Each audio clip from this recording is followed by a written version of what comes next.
Committee Room 30, Sound.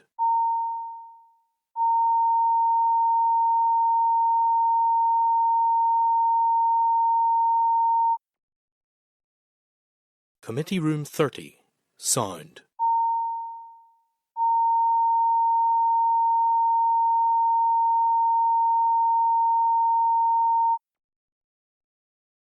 Committee Room 30, Sound.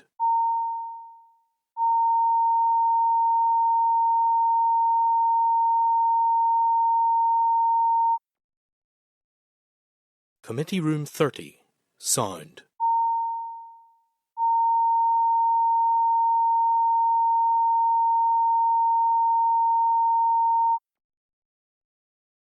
Committee Room 30, Sound.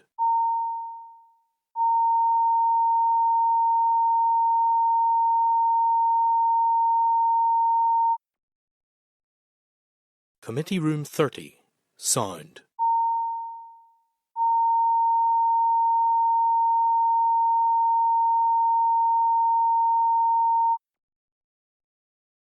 Committee Room 30, Sound.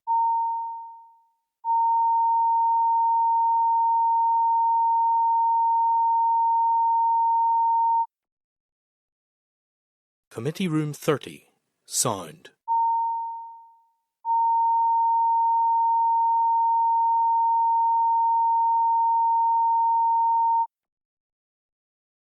Committee Room 30, Sound.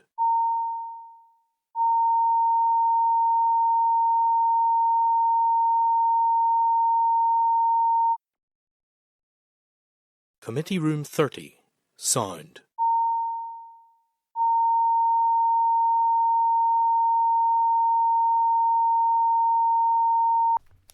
Okay, colleagues, good morning and welcome to today's meeting for the Committee for the Economy. I'm joined in the room by David Honeyford, Diana Armstrong and Gary Middleton, and online by Sinead McLaughlin and Emma Sheeran. Are there any apologies at this stage, members? None. Item 2 is declarations of interest. None? Okay. Item 3 then, members, is chairperson's business. So first one, members, is just in relation to a question asked by Sinead McLaughlin to the Minister on Monday in relation to the Good Jobs Bill. The Minister had reiterated that it's her intention to introduce the bill into the Assembly in January 2026. Are members content to seek an update to see if the Minister has received executive approval for that and if there's any further details on Theme C of the bill? Members content? Yep. Okay. Yep.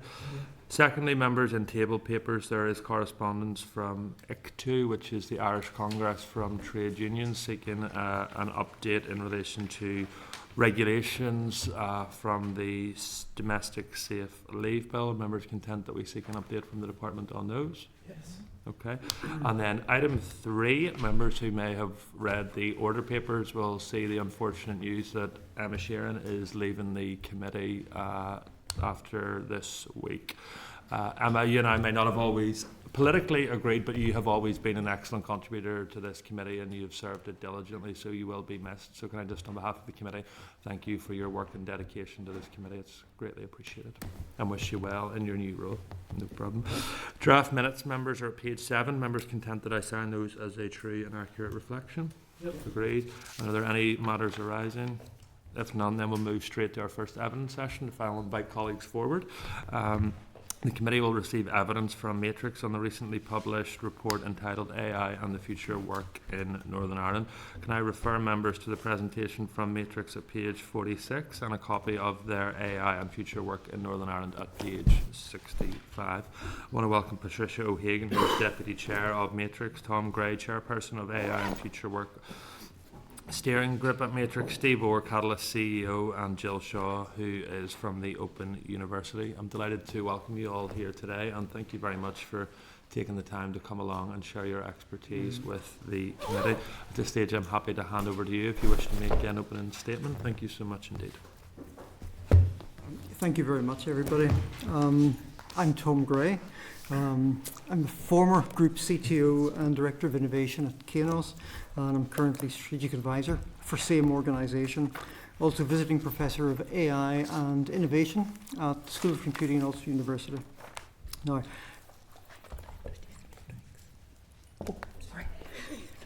Forgive me, I'm getting ahead of myself, as I tend to do. Yeah. Sorry, I was going to just introduce Please. Matrix and then hand over to Tom, who's actually chaired this report. Yep. So thank you very much for the opportunity to discuss our report with you. And just to give you some background, Matrix is an independent science and technology panel. And we consist of like 18 industry members representing most of the key industries in Northern Ireland. And we also have 10 ex officio members representing other interested parties such as universities. We are supported by a small secretariat team within the Department for the Economy. And our role is really to provide advice and inform the government and also industry and academia about emerging issues related to science and technology. We have a work plan that is really agreed by the committee. So members bring forward issues that they think are pertinent that could perhaps be an opportunity for the Northern Ireland economy. And we commission research and we manage that through steering groups. We also promote science and technology as key drivers of the economy and would attend, events.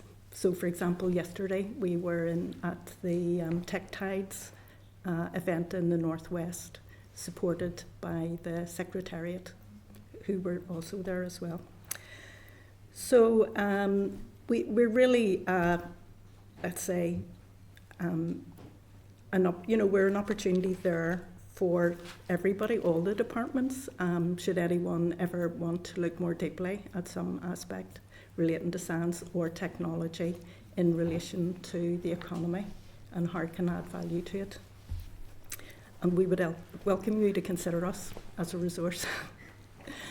So today we have 4 of the panel members, and we all contributed to our most recent report over the last year.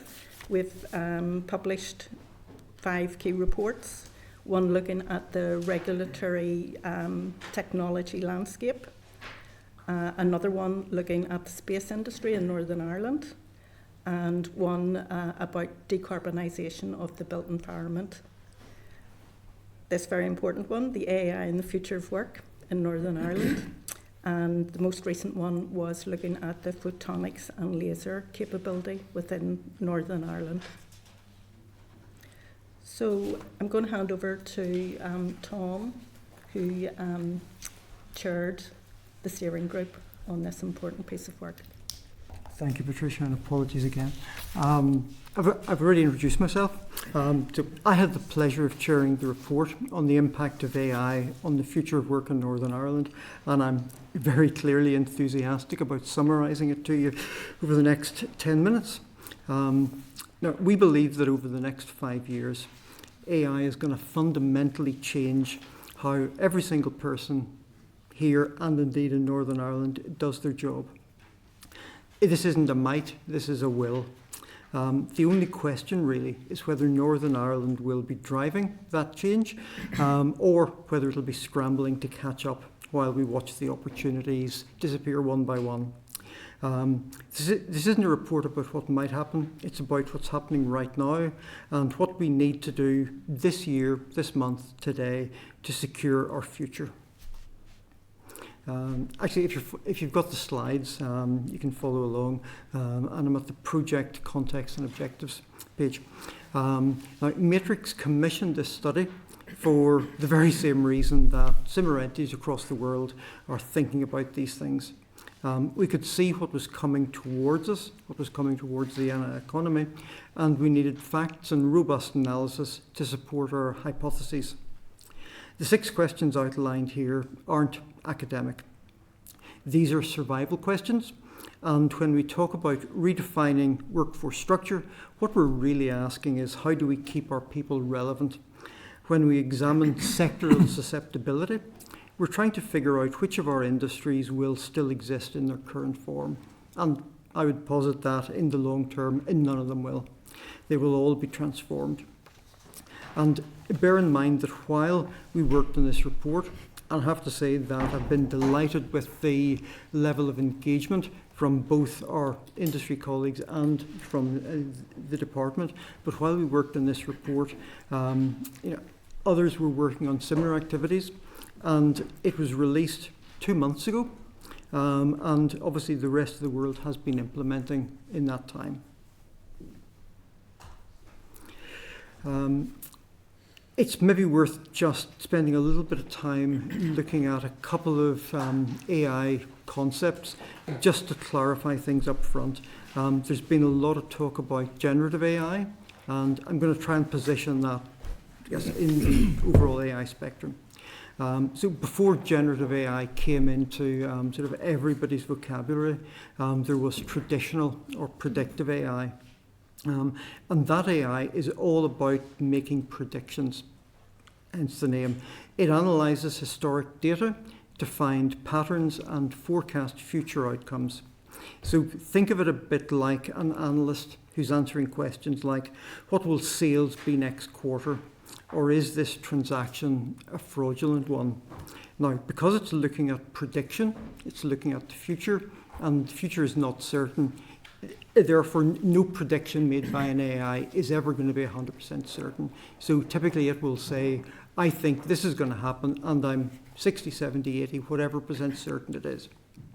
And it was up to the human who was, I guess, driving the AI to make the call whether that is indeed the likely outcome based on that human's experience. Then Gen AI came along and kind of took the world by storm. And this type of AI is all about creation. It's all about generating stuff.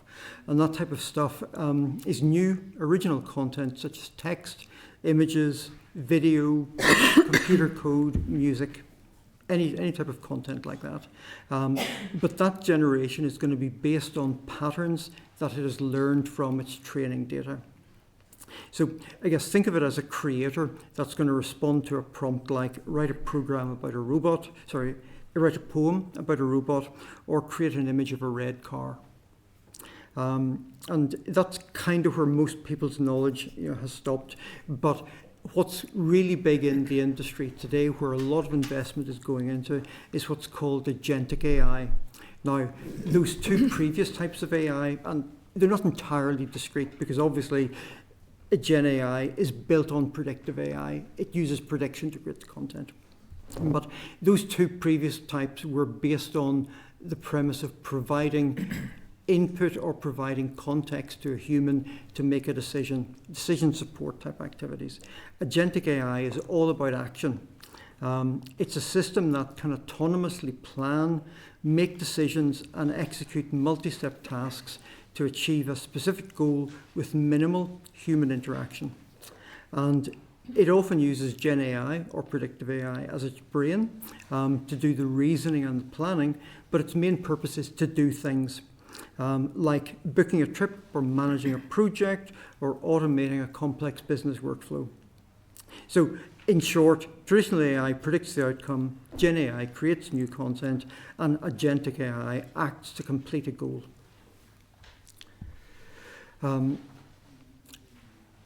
This slide, AI is no longer horizon technology. This is both an inspirational slide and possibly a slightly terrifying one. AI is not a distant technology today. It's in everybody's pockets. It's processing insurance claims. It's writing code in software companies in Belfast right now. We've moved from tools that help us work to systems that can think, plan, and execute independently. But what should really grab the attention in this slide is the pace that the technology is moving at. What we thought might have taken years to achieve is happening in mere months. We're looking at adoption curves that are breaking every past precedent. And this is both a massive opportunity for us, but it's also a massive risk. The studies have shown that impact is uneven across both sectors and territories. And that's important to understand. it's not affecting everyone equally at this point. It seems to be hitting entry-level staff and knowledge workers hardest. And if you think about the NI economic structure, that should be setting off some alarm bells. But global projections show dramatic variation depending on how a region or how companies respond to the AI opportunity. And the difference between net job creation and massive displacement isn't necessarily down to the technology itself. It's heavily dependent on the policy response, on what governments decide, what companies decide on what they're going to do next. If you look at the sectoral impact assessment, if you look at the top of the table, information and communication, or the software sector, professional services, these are going to be highest hit soonest. And these are really the sectors where Northern Ireland has been building genuine competitive advantage. It's got high GVA impact, it's got high employment levels, and that's our biggest opportunity for transformation, but it's also our biggest risk if we do not transform, if we do not respond in a timely fashion. And a lot of these organisations are FDIs, and that FDI concentration piece is crucial to understand. We've built our economic strategy in part around back office knowledge working activities, and that's exactly the type of work that AI excels at. And if jobs came here because our labour was cheaper, AI doesn't need to be paid. If it's here to do routine processing tasks that employ thousands of people, AI can do them much faster and much more accurately. And if you look down that graph, the more physical the work, the more resilient it is at this point in time. So construction, agriculture, food service, these sectors aren't immune from AI, but they're not in the immediate firing line. Although I would not be too complacent. If you look at what China's doing in areas like construction, with robotic construction and the rate at which they can build, for example, airports, compared to, say, Heathrow's new terminal, yeah, it's coming. It's just a matter of when. So the question really isn't when this transformation is going to happen. It's whether we in Northern Ireland will be ready for it. The next slide is really just a more concise summary of that, but I'm going to take this opportunity to digress very slightly. So AI primarily automates tasks. It doesn't replace jobs. It transforms jobs by changing the collection of tasks that a person is responsible for. So if you want to think about it, a task is a single defined piece of work, like writing a line of code or summarizing a document, entering data into a spreadsheet. And AI is excellent at automating these specific, often repetitive, arguably low-value tasks. And the task is done faster, more cheaply, at a greater scale by the AI. Sometimes human intervention, sometimes not. And a job, however, is a complex bundle of many different tasks that fulfills a role. So, for example, a marketing manager, a marketing manager's job isn't just one task.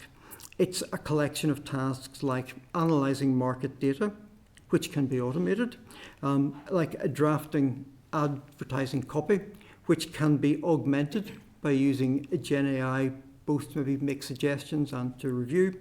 It involves setting long-term brand strategies, and that's really a human task. That's not something for AI today. Mentoring a junior employee, negotiating with a vendor, all these are human tasks. And AI automates some of these tasks within the job, but it'll rarely automate them all. And in particular, AI will struggle with tasks that require high-level strategy, interpersonal empathy, complex judgment, or physical interaction. So the job itself will not disappear. Instead, its bundle of tasks changes. And the human worker will spend less time on the newly automated tasks, like data analysis, and more time on the remaining human-centric tasks, like setting strategy and mentoring. So why am I saying this? I think it's important to understand that AI can free people up to focus on the higher value work of deciding, I guess, which tasks are important, how in the marketing context, the overall brand voice should be represented. So I think the primary role here is to accelerate adaptation. Economic strategy should shift from a potentially defensive posture, which is how do we protect existing jobs, and move to a more offensive one. So how do we build an agile workforce that can harness AI as a tool, capturing the productivity benefits that it undeniably brings, and managing the resulting social and economic transitions. And if you look at the economic modelling for Northern Ireland, economists would suggest that we're looking at between 200 million and 3.7 billion in additional economic value from AI adoption by 2030. Now, the low case, the 200 million, stands for cautious adoption patterns with limited economic diffusion. The midpoint suggests meaningful but measured AI integration across Northern Ireland's economy, and the high case models accelerated implementation scenarios generating transformational economic impact and representing ambitious but plausible change given adoption patterns that we're seeing across other regions and across sectors. And that 2 million to 3.7 billion is a significant difference, and it's the difference between proactive policy action and reactive scrambling. The 10 questions that we posed in scenario planning, these will to a large extent determine our future. And we used them to create 4 plausible scenarios to aid planning. And each of these questions really represent a choice, not an inevitability. So will workforce reskilling keep pace with technology change? That depends on how a business or how the education system helps prepare the workforce. Will benefits be widely distributed? That's a policy choice. It isn't a technology inevitability at this point. And the critical insight that we found is that we're not passive observers here. The answers to all these questions depend on decisions made in rooms like this by people like you. And question number 9 is one that I guess keeps pulling at me. Will Northern Ireland move with leadership and pace? That, I think, is the fundamental decision point. We can be leaders or we can be followers, but we can't be slow and still expect to be competitive or even relevant. I would recommend that you read the 4 scenarios in detail if you haven't done it. They are quite informative, and they're a really good way, I think, of sort of framing some of the potential and some of the challenges. But the team created 4 scenarios of a potential future. And they are the Titanic leap, and this would be Northern Ireland's Apollo moment. We become the Singapore of AI adoption, turning our size from a disadvantage into an advantage. I mean, we can move fast, we can experiment boldly, we can coordinate across our entire economy in ways that bigger regions just can't. And in the AI stampede scenario, you get prosperity, but it's not necessarily for everybody. Belfast, for example, becomes a tech hub, but we create a 2-tier economy where the benefits don't reach working class communities or rural areas, perhaps. In the crafted catching up scenario, we prioritise fairness over speed, and everyone is hopefully comfortable, but we fall behind regions that moved faster, and sometimes a careful, cautious approach can be a dangerous, risky approach. And then finally, there's the slow lane spiral. And this is the scenario that absolutely keeps me awake at night. It doesn't necessarily signal catastrophic failure, but it kind of indicates gradual irrelevance. Our young people, for example, leave for opportunities elsewhere, more exciting jobs, more lucrative jobs. Our businesses can't compete with the global competition, and as a region, we experience death by 1,000 delays. And the strategic challenges, we feel that Northern Ireland should be well placed to benefit from AI while mitigating the risks. I mean, the region has several distinctive advantages. It has genuine research strengths in cybersecurity, which is increasingly grounded in machine learning, and in health technologies. We've got a small scale that should enable rapid policy experimentation. We've got an innovative private sector that I believe often punches well above its weight. However, to make the most of these strengths and to move forwards towards preferable futures, Northern Ireland must also address a number of strategic challenges that could undermine its AI readiness. And the one that I'd probably highlight at this stage is leadership and cultural barriers.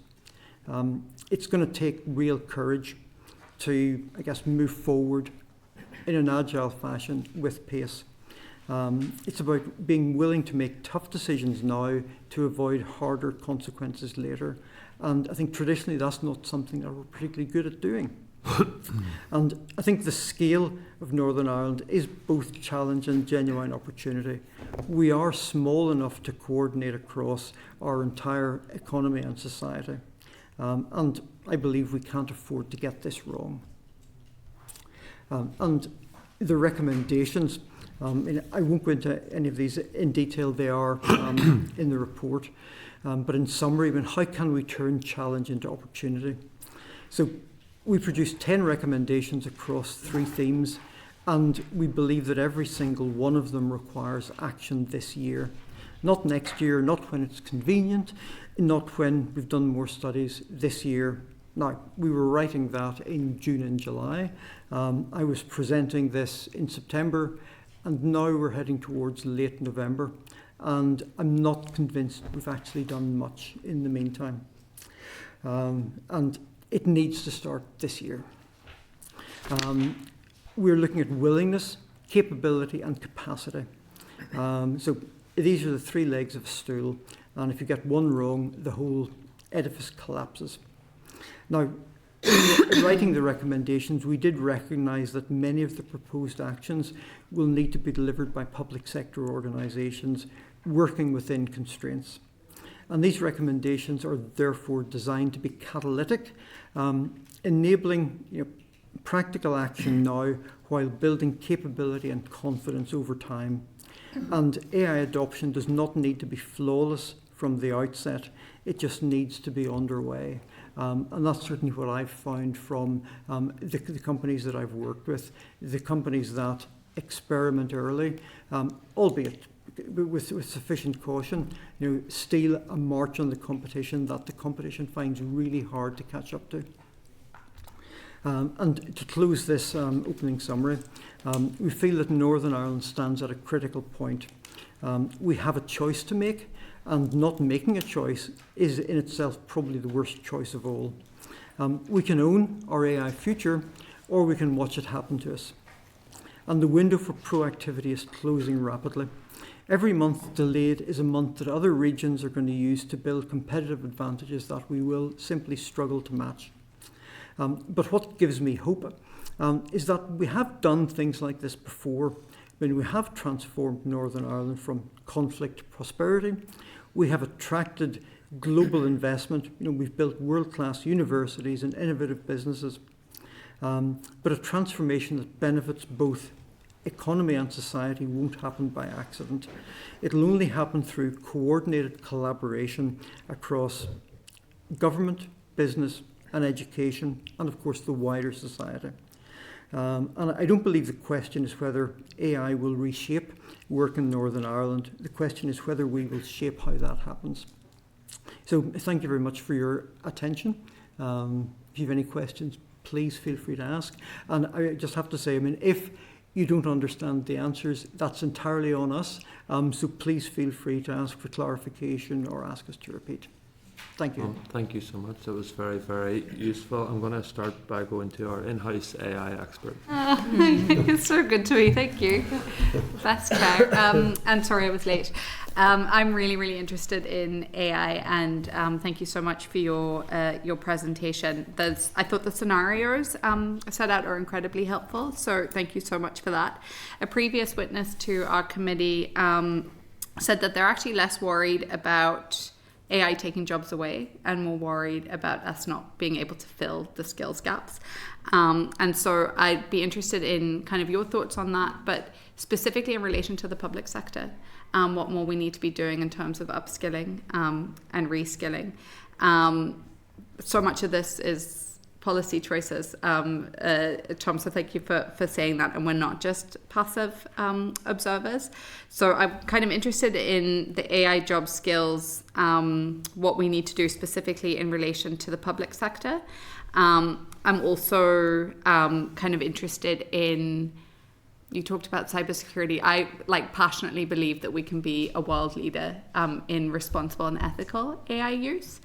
And I just wonder if maybe you could talk a bit more about the guardrails we need to put in place that doesn't stifle innovation. I completely agree. When you think of cybersecurity, we're world leaders in that. There's so many success stories from Northern Ireland, and this is a real opportunity, and we have to move with speed. So the kind of two areas I'm most interested in, what do we do about public sector right now, and how do we ensure that we're world leaders in ethical, responsible use of AI, but in a way that doesn't stifle innovation.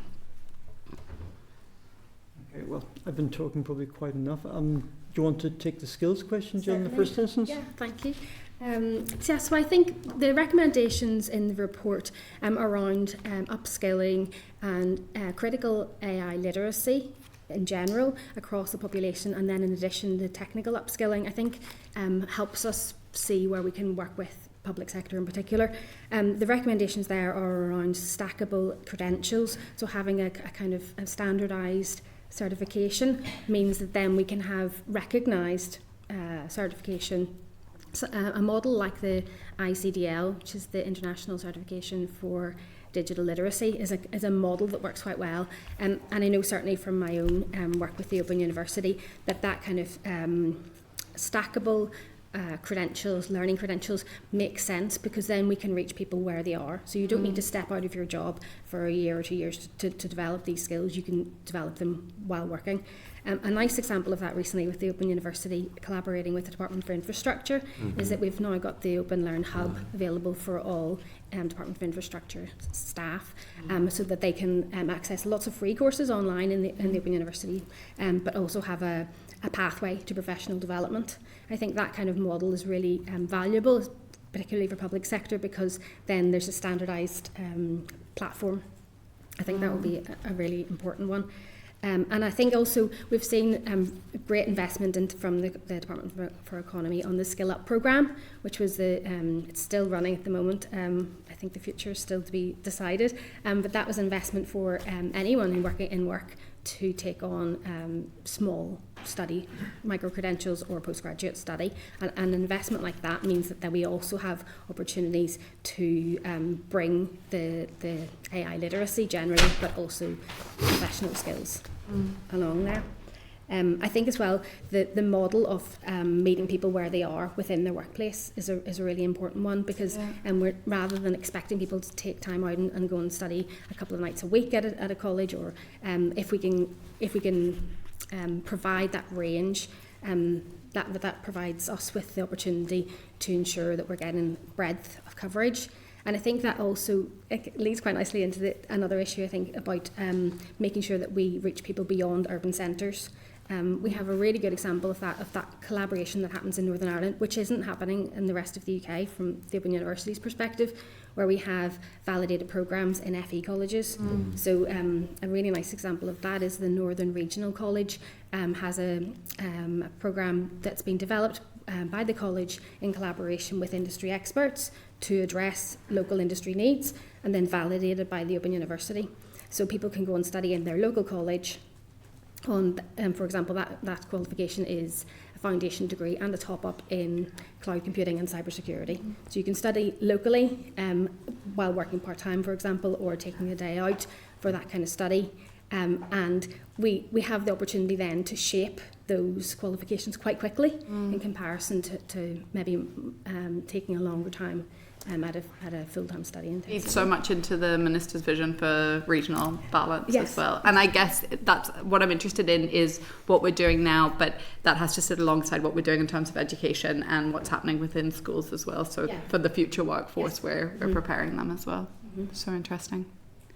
And then just anything about the ethical and responsible use of AI, what guardrails, because that's the thing that I think people are most worried about. Like there's a range of people who are like, this is the solution to everything, and then people who think that the robots are coming, and then people who are just really quite worried about it. And I think I'm in that place where I can absolutely see the potential, but I also am very aware of the dangers that we need to mitigate against. And so ethical and responsible use for me is essential. I'm happy to follow on that one. I think that if we take on that approach of stackable credentials which are standardised, that gives us the opportunity to ensure that we have that critical approach to AI and responsible use of AI. In introducing the ideas around the potential risks, copyright infringement, data security and privacy, and developing that kind of standard understanding, I think within a kind of recognised certification or credential means that we can be a bit more confident that there's a general awareness and understanding. So rather than hoping that people will come across the concerns or issues, if we can introduce that in a kind of methodical way, right through, I would say, from primary and secondary and tertiary education, and within those AI skills short courses. I think it also helps us to address those concerns about misuse or misinformation that might arise. So I would say that we've got an important opportunity now to influence the understanding right across the population, rather than hoping by chance that people will come across it. Thank you so much. Can I add to that as well? That's a very important issue, and I think gaining confidence of the public is very important so that we can allay the fears that people have. Education is critical, but there's other actions that we need to take as well. And I think one is involving people when we're developing our policy for Northern Ireland, that we engage with people in the workforce, general citizens, and give them a voice and an input into how we use AI and how we manage it. And like ethical AI is really about upholding the needs of people and doing no harm to them. So they need to have a voice in that. And we have, we will need structures around that. Most ethical organisations will have an ethical framework, and probably a group of people who have responsibility and foresight for that, and they would train the members of that organisation in individuals' responsibilities in relation to responsible use of AI. So we've work to do, but we are supported by the AICC, who have a very strong focus in this area, and they have published the AI Hub, which provides a lot of very useful information to help small entities create their own ethical guidelines to use within their organisations. I've just set up an all-party group on AI, which you're all very welcome to be involved in, and AICC are going to be providing the Secretariat support to that. One last thing, because I honestly could talk about this all day. I absolutely see the potential for businesses. I agree that it's now up to us how we act and how quickly we act, and we need to act with speed. I think if we're going to be leaders, we don't want to be part of that slow lane spiral. Like, I'm in politics so my kids don't move to Australia, so that they stay here. We need to have opportunities for them. But I'm very conscious there's this generation of children who are growing up where we don't have those ethical frameworks in place yet, where it is kind of the Wild West. And I think we have to do so much about critical thinking, what we're doing within schools. I love what you said about the importance of voice. What more can we do to, I guess, support and ensure safety for children who are experiencing and experimenting with this like everyone else, and ensuring that there's protections for them? I think that the pilots that are mentioned in the report that have been undertaken with teachers in schools. There's two programmes there. One was the Trailblazing NI Gen AI in Education by Ulster University, and another one by Google DeepMind with using Gemini technology in the C2K environment. Both of those are really clear in terms of how we can bring the benefit of Gen AI tools to teachers in terms of productivity, but also improving their confidence around the critical responsible use of AI. And the recommendation in the report is to roll that out, right across schools, because then we do have using that approach as well in terms of training or teaching the teachers first gives the confidence at the teacher level in order to support the pupils and students, so that we're delivering a uniform or at least a consensus in terms of that sensible approach. You're doing really important work. Thank you very much. And thank you, Chair. You're very kind. No problem, Kate. If I could just start then in terms of the 10 recommendations that you made.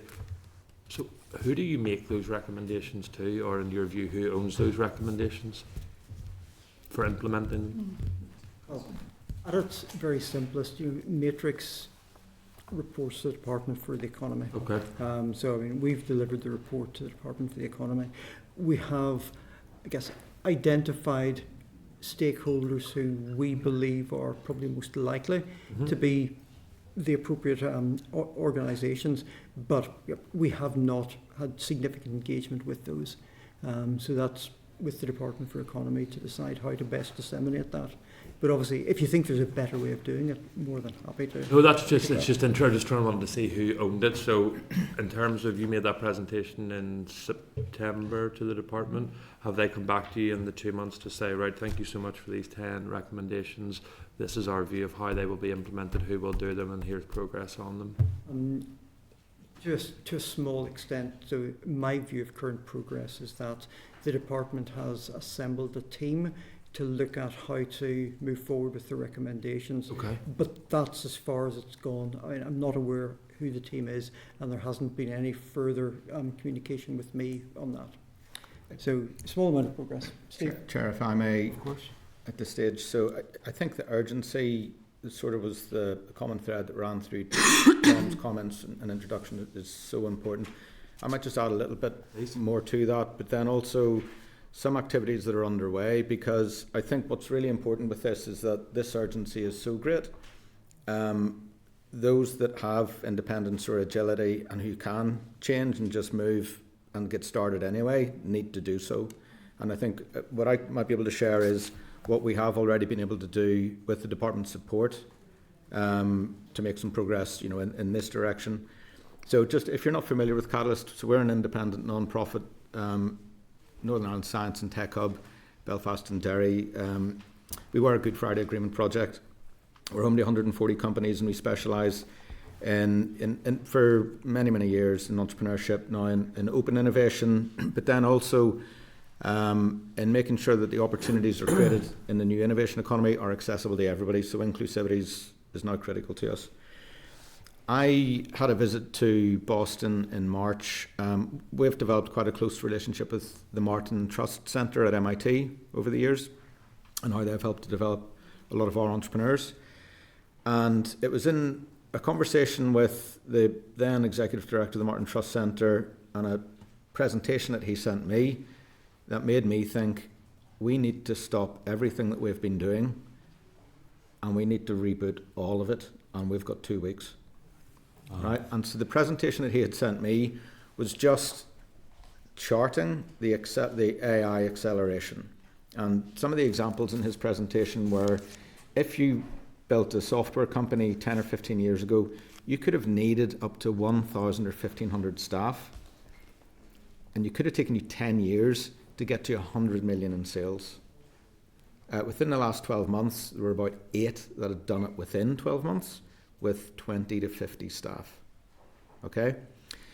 So whenever Tom said that this isn't something that's coming, this is something that's live and real today, it's happening so rapidly. So we, in a short space of time, decided to redesign everything that we were doing.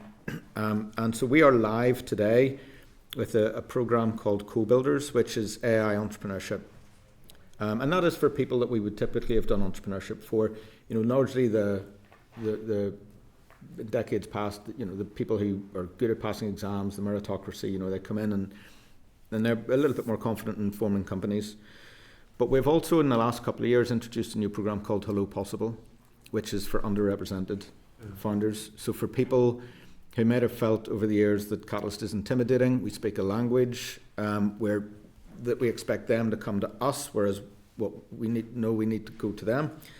And so within both of these are now, while they're founded on the discipline of entrepreneurship methodology from MIT, it's starting to look at how can AI how do we train people on those tools in order to do this.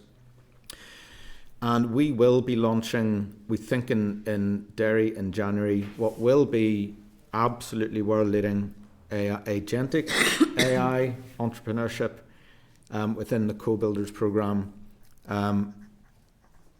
We may just beat MIT in how quickly they're implementing this.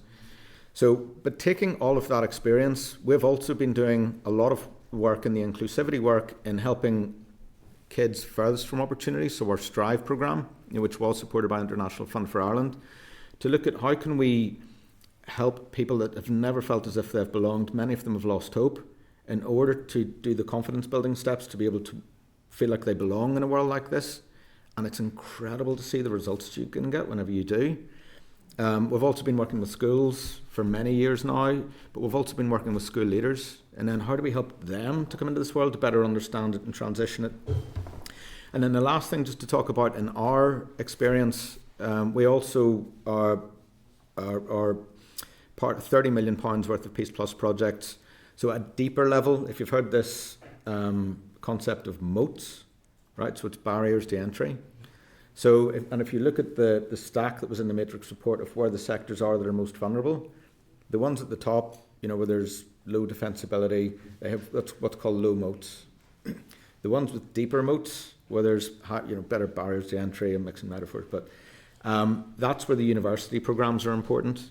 So you've got the investments and the likes of the City Deal investments, Momentum 1.0s, but they can take years to result in competitive advantage, but they're very, very important for long-term competitive advantage. I think a lot of what we're talking about today is the short term but the upshot of all of this is that the skills barrier is collapsing, right? The time that it takes and the ease and the intuitiveness of being able to become proficient in these tools is really quite fast. So it's just about creating the environments where people can make them much more accessible. And the risk, and where the report talks about the digital divide getting wider, is it's without providing those simple opportunities for, to make that capability development much easier.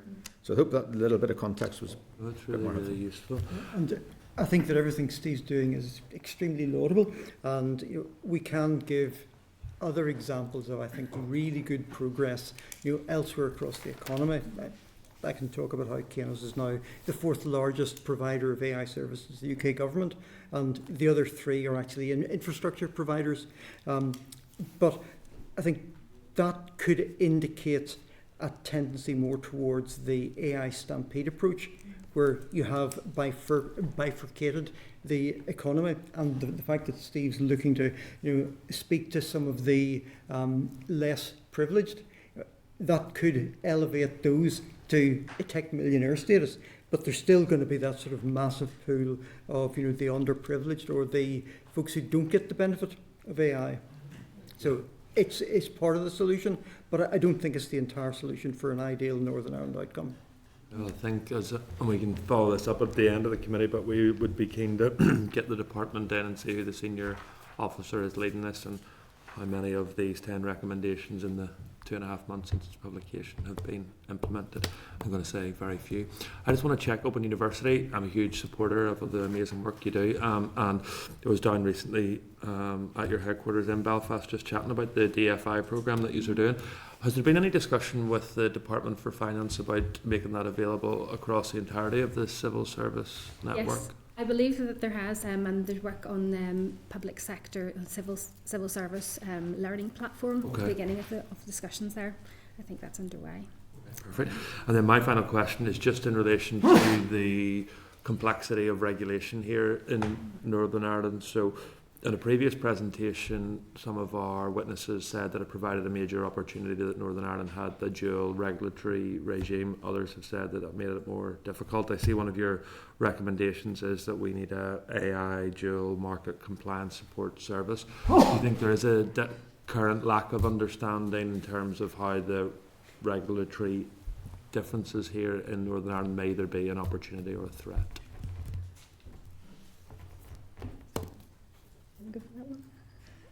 I'll go for that one. So it's not clear as we go forward which regulatory framework we're going to have to follow in relation to this.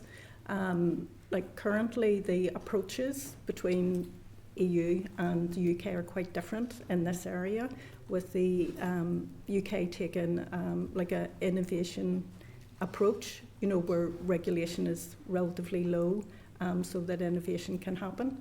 And the EU has come forward with the AI Act, which puts more constraints and governance around the use of AI and actually prohibits the use of AI in some areas. So we've got two different stances.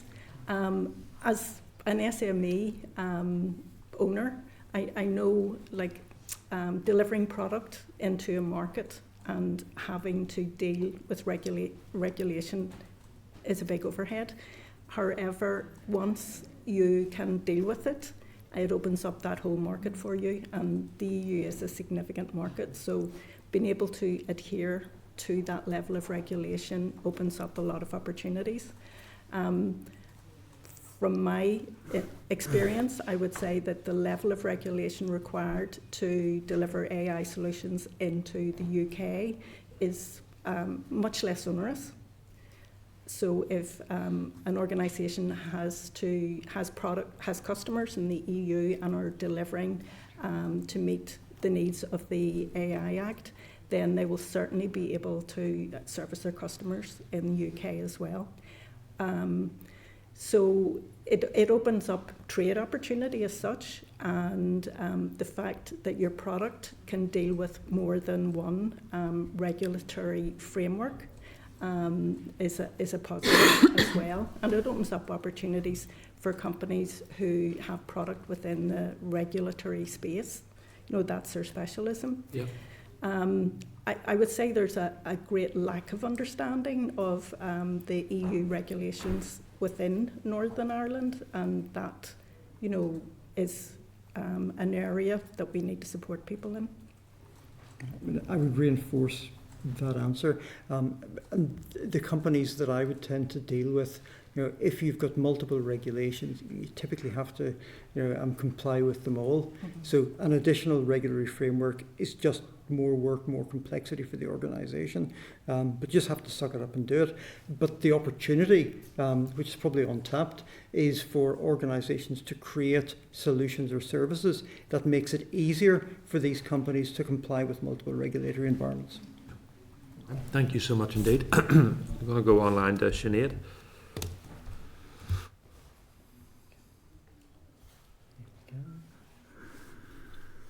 Thank you very much for your answers so far, and I suppose just following on the skills base, would you encourage reviews to take place on all of our existing strategies at the moment in order to consider whether they're fit for purpose, given the pace and impact of AI? And the one area that I'm really thinking about is the skills strategy, because even if we could achieve or meet the recommendations within it, it doesn't facilitate a kind of skills surge program and the targeting of skilling and reskilling in order to help support workers, or particularly to help support displaced workers as well. Yes, I would say that there's some really positive aspects of the skills strategy, but I agree that in particular responding to the difference and the change now for displaced workers. We know that women, it's in the report that women are overrepresented in jobs that are highly vulnerable to automation, especially in administration roles, and having the support for groups like that to reskill and to be AI capable. So not necessarily reskilled into technical roles, but to be capable, AI capable, and using the technology within, as Tom mentioned early on, making use of the technologies for beyond those automated tasks. That's a new aspect, really, I think, that needs to be integrated into the skills strategy to ensure that we are supporting displaced or vulnerable roles. Mm-hmm. Okay. I think it's something that we need to go back to the department and discuss just, what considerations that they're actually given to that at the moment. And then the other thing I would like to kind of tease out a little bit further, in the papers you indicate that there's 198 firms, I think, currently active in Northern Ireland's AI ecosystem, and there's an equivalent of full-time workers of 1,340 working specifically in AI-related roles. And it goes on to say that 73% of those firms are based in Belfast, and 89% of the AI employment is also there. Derry has 4%. Hosts 4%, where other councils, in fact, have shown very limited activity in relation to that. I think that it could be enhanced, obviously, and great work has been done, and Steve has alluded to some ongoing new technologies and a new organisation and firm been opened up in Derry. But we're sectoral strengths in manufacturing and the agri-food tech. There really is potential to build up those sectors and those constituencies and technologies. Is there an opportunity to look at AI through a place-based policy making, and has that been considered in the scenarios? Because I really do think it's so important at this juncture, when we are having to move at pace, that we do not leave communities behind. I think the short answer is that yes, there's opportunities to look at AI through a place-based lens, but equally, I think every lens that we look through, there should be a degree of AI consideration generally. I think the figures that you're quoting came from the AICC report. Yes, and I did. In that context, AICC is looking primarily at the companies that are building AI products and services, as opposed to organizations that are applying AI to make their existing business more efficient. So I think, although we haven't done the study either, I would say that an increasing number of companies are starting to introduce AI productivity tools to their day-to-day business across all sectors that are not, strictly speaking, tech sectors. And that, I think, is also one of the main opportunities for Northern Ireland. It's not so much about how do we build an AI tech sector, because we already have that in progress. I'm not saying it doesn't need more investment. It does, and AICC is doing that well. I think the real opportunity is diffusing the benefits of AI across the entire economy, whether it's NIE networks down to the corner shop that could benefit from taking 3-4 hours out of admin work every week to allow them to do something more valuable with their time. And that, cross-economy diffusion is really something that can only be done at a governmental level. Okay, and Steve, would you have anything just in terms of place-based policy in relation to this, anything to contribute to that? Funny you should ask. We have been working for 6 months on a project called the Atlantic Advantage, which is a cross-border, multi-stakeholder consortium approach for how the northwest region of Ireland can leap ahead in the age of AI, how through upskilling SMEs in exactly the way that Tom said about in tool capability, but also very, very importantly in investing in the long term in entrepreneurship. Because as a parent, and I will have children who are going to turn 18 in 4 and 7 years time, I'm also thinking about what's the future hold for them. And what I would personally do, what I am doing, is making sure that they have the number one survival skill in the future, which will be entrepreneurship, which will be their ability to create their own jobs, because there may not be the same provision of jobs in the future that other people have. And this is something I think that's been very, very important to all the stakeholders in the Northwest, is how can we invest in that capability, but then how can we introduce AI tools, agentic tools, in order to collapse the stages in the developing, so we can develop a place-based advantage that should, through that concentration in time, result in it pulling ahead. Okay, that's great. I think Thank you very much.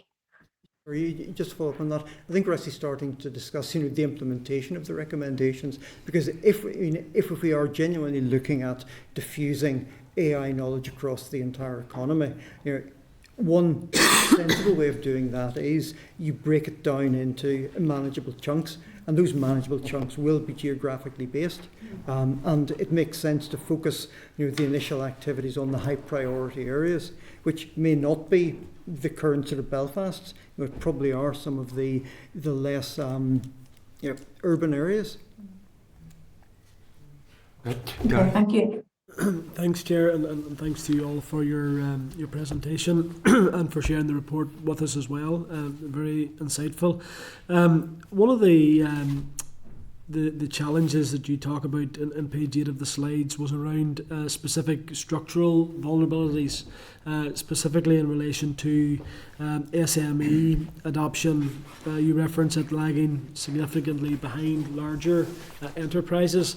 What specific things could we do? And Steve, you've touched on this in terms of what's going on in the Northwest, but there's no doubt that there's many SMEs out there who are, as you described, sort of AI curious, but may not have the resources almost to scale up that sort of support. So have you any ideas in terms of what could be done to support that sector? Yes, can I pick that one?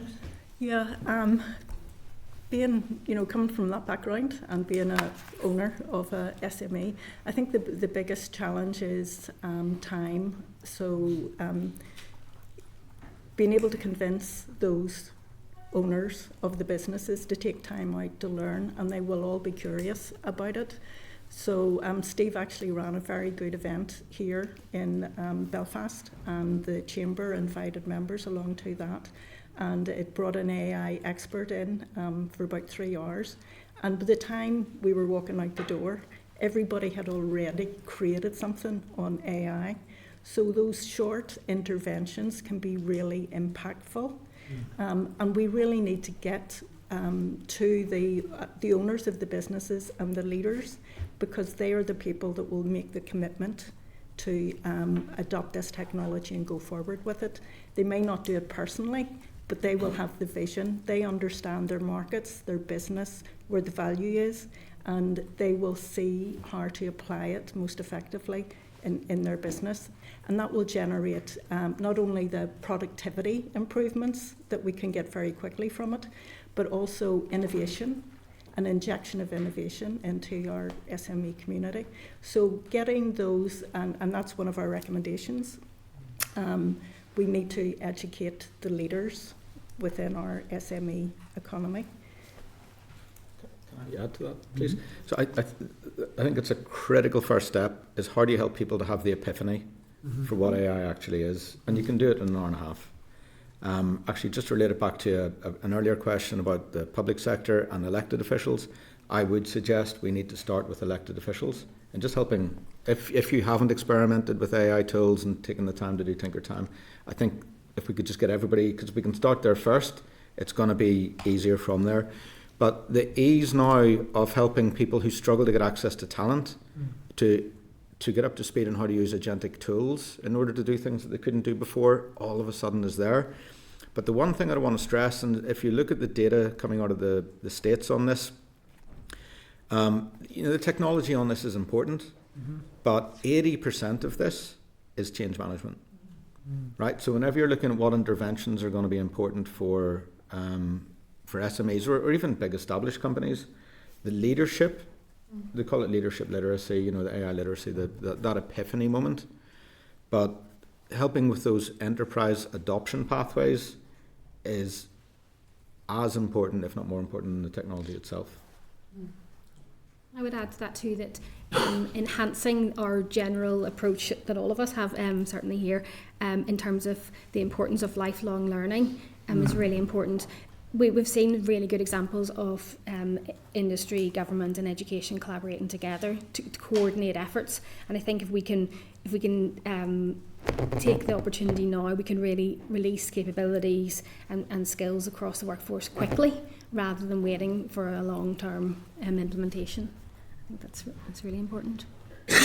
Jill, you touched briefly on in your recommendations as well, scale AI in schools from the pilots. Can you maybe just talk a bit more in terms of the successful aspects of those pilots, and where exactly did they take place? Within the university? They're with one of the projects had over 80 teachers being trained in how to use a Gen AI tool, and then those it was really a professional development sessions for those teachers.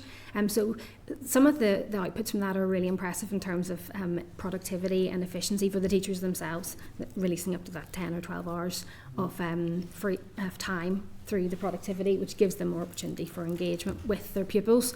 But also then there's evidence that that's really improving their confidence in order for them to start using the technologies with their pupils.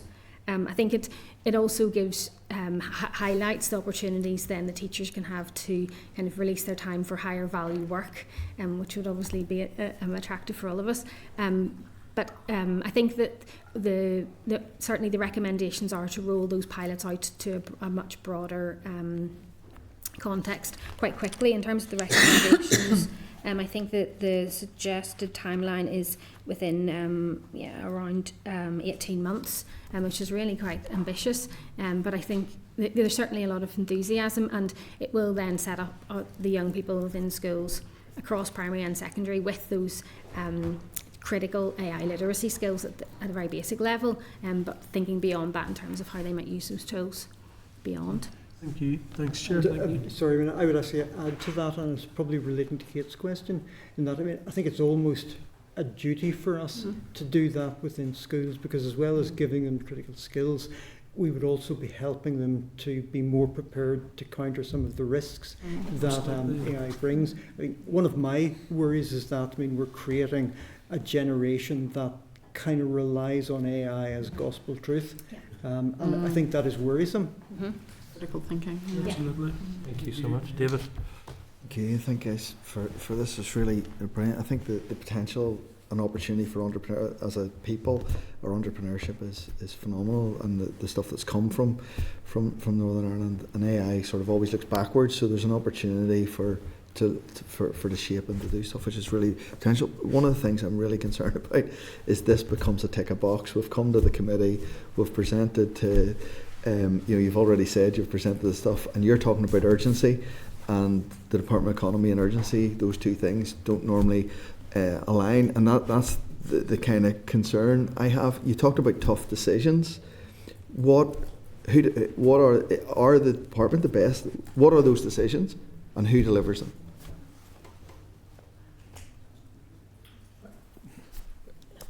We can all get Jeff here. I think I'm sure we all have a lot to say in this area. It's not all on the Department of Economy. They can't possibly address this huge issue on their own, and they'll need a lot of support. And there are things, obviously, like education, that sit with the Department of the Education. And then there's other things that we need to do, like in terms of raising awareness of the whole population. Department of Economy can't do that on their own. So it's going to take collaboration across government, but also into industry and academia as well. So there's already engagement, with the business organisations who have already started to engage with their members. But it's such a big lift here. If you look at the skills team in the Department of Economy, like how many people can they put through courses in a year? Hundreds, maybe 1,000 or so, But we need to really upskill thousands of people, tens of thousands of people here. Who leads that? So who leads that? Well, one of our recommendations, in a way, was we already have leadership within the public sector. So Helen McCartney has made great progress there in organising at many levels, the data, the people, and developing a policy. We need that level of organisation for the private sector as well. And we've made a recommendation that we get an AI champion who would be an independent person who could interface with the public sector and the public as well. So if we look at the recommendations is enable startups and transform existing business, 90% of our economy, our businesses here are small businesses. So you've got some of the big guys who have got the finances and the ability to and are investing in this. So those small guys, if we're to change, I'm trying to think of things that we can actually do to deliver stuff. Yes. If you're to change those two recommendations, the startups and the transform, what policy levers can be pulled or changed to enable that to happen? If I could, I think one of the things why this is important, why there is a need for a bigger public response here than a private one. If you look at other cities in the US, for example, culturally, they're more used to self-organising, so you get much more of a bottom-up response to this. They will, there's bigger economies, more established companies. They will start to organise events where the knowledge sharing starts to permeate a lot more. There's good things like Software NI, and there's good things being organised and conferences that Tom's organised. But it's not anywhere near the same extent that you would get places like that. So there is this cultural dependency on top down here, right? So that's why there is this need for what would be a bigger proportionate response from the public sector. So one way that I would look at this, and I think it comes back to a question that the chair asked earlier, was, about economic strategy. So if the economy in Northern Ireland was a business that I was running, I would look at every possible intervention that we can do, and then I would stack rank them by the potential of economic impact against the targets that we had set. And then I would look at, but I would also do it through an AI first lens, because I think that would be the first thing. Do we accept that that's going to be a reality? Or even if it's scenario modelling, that's a scenario we've got to consider. And then I would look at what else sits above it and challenge that. And so it's quite a simple way in order to start to look at what are we already doing? Where is the inertia? And then let's just have a cold, objective look at, and then what's the scale of response that's going to be required? Because a lot of this, from what I've experienced so far, it doesn't necessarily require a lot of new money. Mm-hmm. It can be the repurposing of existing budgets. The infrastructure, a lot of the delivery organisations are already there. I think where the inertia comes in, and that's not unique to Northern Ireland. I think this is a Western democratic challenge. It's how can those institutions adapt? Does the agility exist in order to enable the kind of the speed and then the scale of response that Tom talked about, at the beginning? Yeah, and I think we can look at successful ways to communicate out to the public. The Open University with a social mission is really focused on that, and we've got some nice examples in Northern Ireland. The Libraries NI now, every computer in every library now has free Open University courses that anyone can access who's using the libraries. That's a way we can reach quite a lot of people that in the past hadn't been possible. And another, I think that we, as Patricia mentioned, already organisations and institutions are taking action. The co-productions the BBC and Open University do nationally, there's another opportunity where we can really connect in with the particularly AI literacy and have opportunities. I think particularly in Northern Ireland there's a lot of enthusiasm for that. Yeah. What you're talking about is lots of dots. Yeah. It's how we coordinate that to actually deliver this going forward. That's kind of Can I add something? So I think Steve's point is absolutely spot on, but I think the key thing here is that NI government needs focused, empowered leadership. So who actually owns this challenge? And I mean that could be the CSTA, and I mean Helen is absolutely capable of doing it. But remember that the CSTA is sort of the Chief Technology and Science Advisor, who is currently operating on a part-time basis. So, is it realistic to expect somebody part-time to be able to do something that really needs sort of, a full-time sort of highly engaged with industry, responsibility? So maybe it's somebody that sits under Helen's remit, but I think there needs to be a clear owner for the diffusion of AI through the NI economy, or whatever we feel that the remit is. So one person who's ultimately responsible and empowered to do it. Thank you. Thank you so much, David. Diana? Thank you so much for coming in this morning and for the report, which I found really, really fascinating, and thank you for delivering that today. Many of the questions I was going to ask have been asked, obviously, but I'm just thinking this is probably the equivalent to the Industrial Revolution, It's really the stage we're at, and it permeates every layer of society. I think the education piece for me is interesting, how we prepare, how we look at the curriculum as well, so that goes in tandem with the economy, because learning isn't linear any longer. Young people in education and primary education, it's shaping those entrepreneurs to think differently. Have you looked at how, say, for example, the US is embracing educational change to work towards AI? You go first. I'm not sure if I have any clear evidence on that, but I do think that we are already adapting how we think about tertiary and university education with flexible online and stackable credentials, and I think that approach is something that we have the opportunity to look at within particularly secondary education. I know there's been a review of the curriculum there, so it's quite timely that we can take time to look and see how can we shift the kind of where our focus is to give people the skills beyond maybe the traditional subjects. I think we can look a little bit closer to home for the answers. So we ran a program called Catalyst Schools, which was to help school leaders adapt into all of this context. And through that, we got to build a relationship with St Malachy's. And what St Malachy's had created with the prototype digital hub in North Belfast is excellent. It's phenomenal. And where I then volunteered my time to help to coach the team at St Malachy's was how could that hub be scaled into a scaled solution for up to 12,000 pupils a year across 12 schools in North Belfast. And Patricia mentioned earlier we brought somebody over, for a series of events here with NI Chamber and Software NI. So that was Paul Cheek from MIT. Actually, the department helped to sponsor bringing Paul over. But Paul Cheek spoke at the event whenever St Malachy's presented their vision for scaling it. Paul is an advisor to the US government on the evolution of education in an AI first world. He said what they have developed is as good as anything you'll see in the States.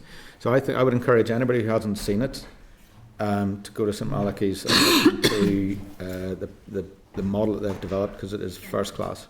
I think we have a tendency to undersell ourselves. There's a lot of very good positives, and they don't actually get the sort of bandwidth they should. And just another thing we're looking at as a committee is the legislation for the Good Jobs Bill, and it's looking at how that will be affected.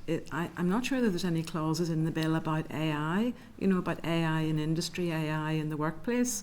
And do you think that's something that they should be considering? Yeah.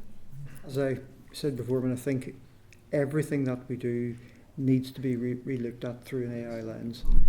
Just ask the question, what would happen if, I guess in the case of education, cognitive skills, that has primarily been the driver of, I guess, value in services companies, because cognitive skills were expensive and hard to come by. In an AI world, cognitive skills are cheap and freely available. If you think about what generative AI does, it effectively knows everything that's ever been written, and it can bring that back to not necessarily entirely perfectly. So I think the need to be able to recall information shrinks down, but the need to be able to, I guess, analyse and understand and be creative and make connections becomes ever more important. So I mean, Steve said, what the survival skill is entrepreneurial. I guess I would agree, but I'd also say that another survival skill is adaptability. Because you will no longer be in a world where you've got a job for life. You'll no longer be in a world where your job is, I guess, primarily constrained by a job description. I mean, you will be in an environment where things are changing at a rate of knots, and you will have to be able to adapt to that. And I'm not convinced that we're preparing our young people for that type of environment. Thank you very much. Thank you. Patrick?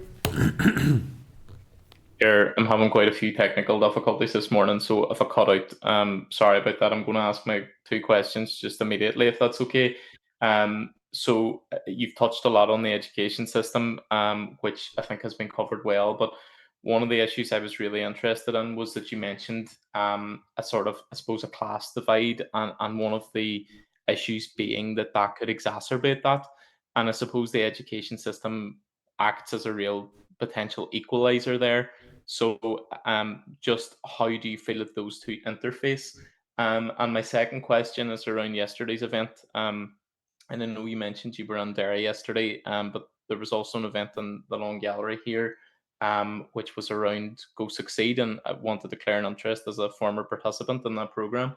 But one of the things that was raised by quite a number of businesses was how they felt AI would offer them a lot of opportunities.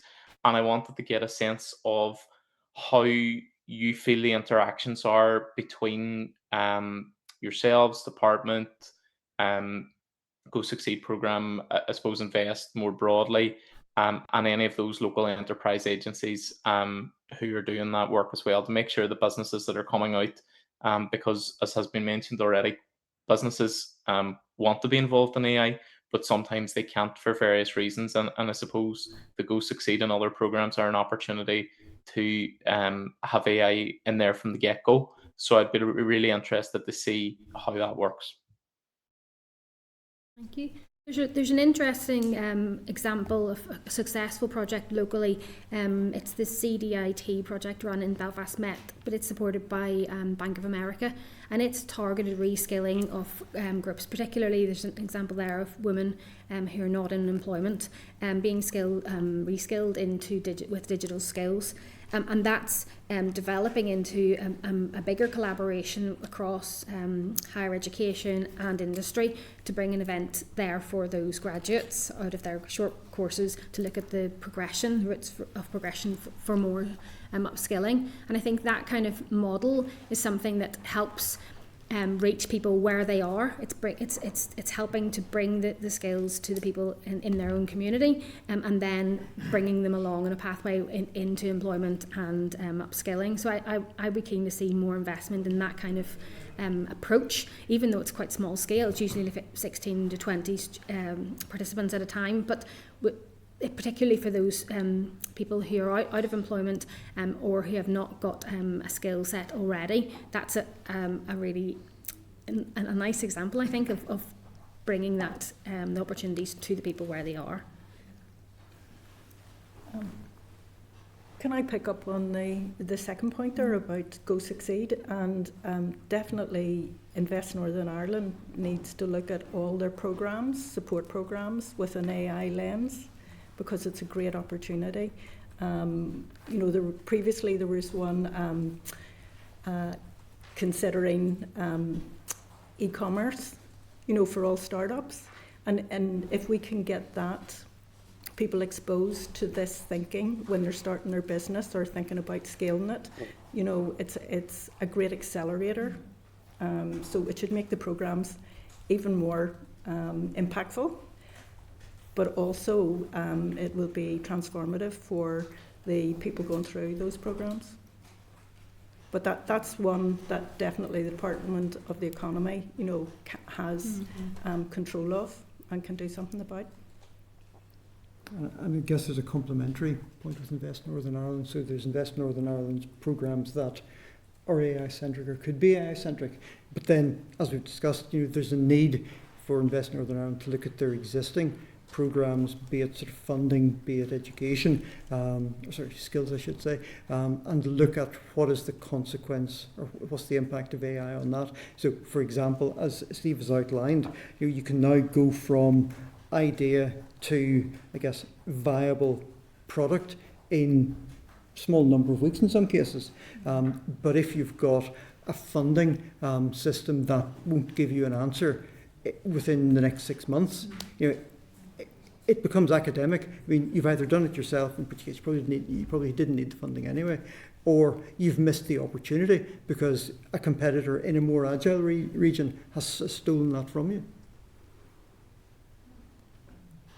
Yeah. No, those are really interesting points, and I think it is a huge opportunity. And I mean, the businesses we spoke to yesterday were really keen to use AI where they can to enhance their businesses, to grow their businesses, and some of them actually mentioned how AI had been a real catalyst for change in their business. So look, that's really interesting, and a lot of the questions on education have been answered, but I do think that that's a really, really important point to emphasise, and I'll certainly take a look at that programme. So thanks for the recommendation.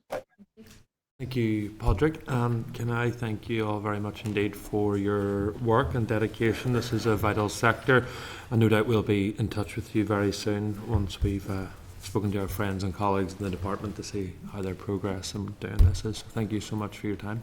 Thank you. Thank you. So we'll do follow up back. Can we let our guests and we'll just take a short recess after this? Is it okay? Chairs, sorry, I should have declared an interest as well. My husband actually has an office in Catalyst Space, so I was a bit late for it. Might get an upgraded office. Please don't.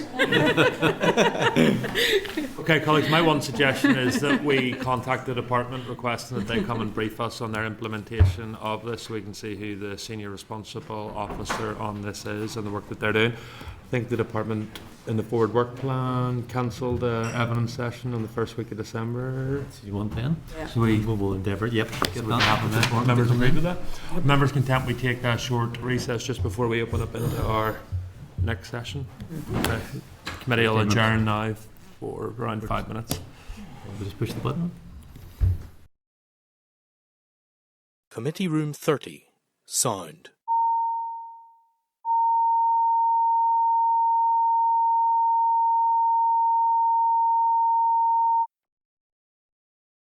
Committee Room 30.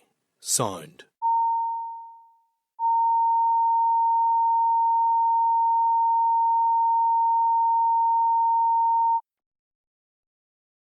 Committee Room 30. Sound.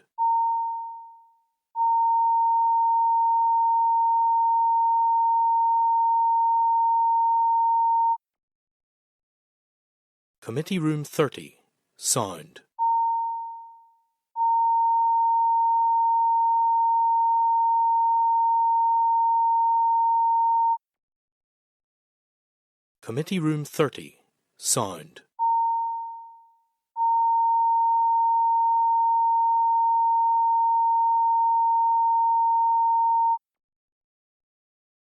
Committee Room 30. Sound.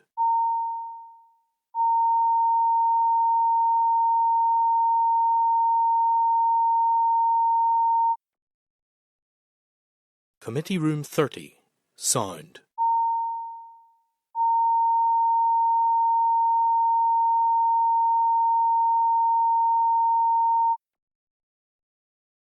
Committee Room 30. Sound. Committee Room 30. Sound. Committee Room 30. Sound.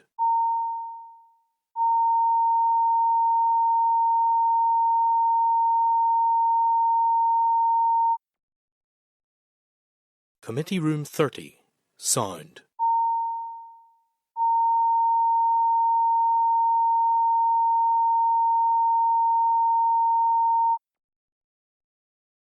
Committee Room 30. Sound.